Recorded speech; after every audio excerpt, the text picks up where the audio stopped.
There was a woman not long ago, and she was sitting in a faraway place, in a far, far away land, across from her husband.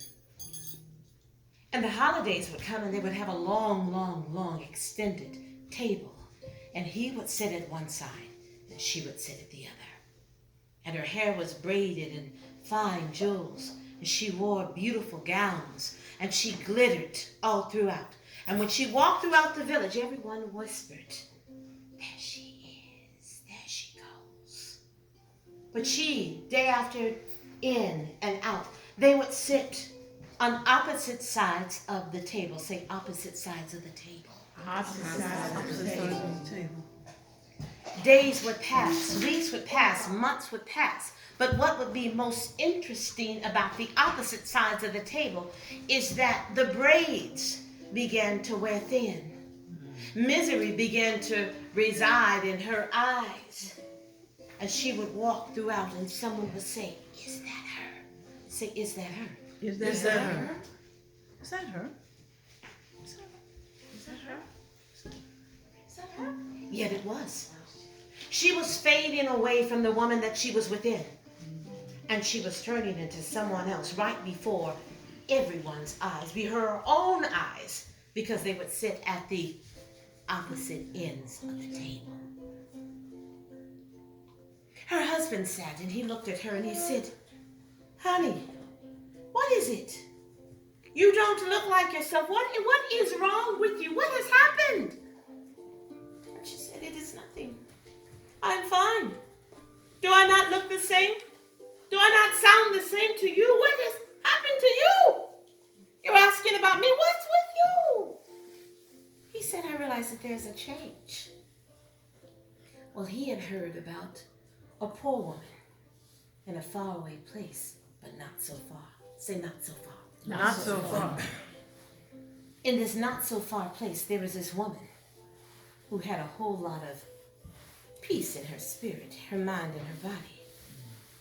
And someone whispered and said, "You need to go find the poor man who has that wife and find what his secret is, because you're doing something wrong. Your wife is fading in front of you and you're not connected. What is the problem?"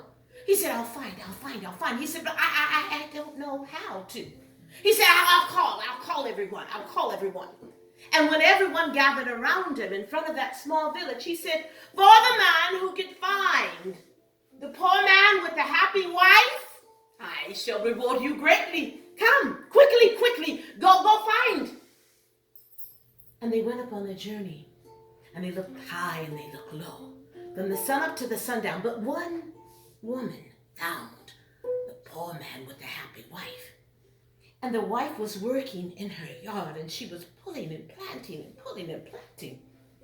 And she saw her, and she said, Are you her? Are you the happy wife with the poor man? Is that you?" "It is I." Come, the king would like to see you. Come quickly, please. I must prepare myself first." And she did. And when she went to stand in front of the king, and all of the people gathered around her, the king simply had one question for her. "What is your secret? What does he do?" And she said, "Meat of the tongue." And everyone erupted into laughter. "Meat of the tongue? What are you talking about? You silly woman. Return. She went back to her not so far away place. Get this. And while she was there, the king called, and he called the chef. He said, "I would like for you to cut the tongues out of every beast you could find." So she had tongue, and they fed her on the long, long table at the opposite ends. And she ate and drank tongue soup, tongue filet mignon, and there was no change. Say she drifted away within herself. She drifted away within herself. And she did. She was sitting at the opposite ends with all the gold, with all the fine garments still on, wearing herself away. And he could do nothing. So he said, "Wait a minute." He said, "Bring back the poor man. There exchange. Because he has lied to me, there shall be an exchange, I mean today. I will take the poor woman, and he will take my rich wife. We will see. So there was an exchange. And what happened over a period of time, she began to look just like his wife. She was fading away. He said, well, what do you need? I've given you everything.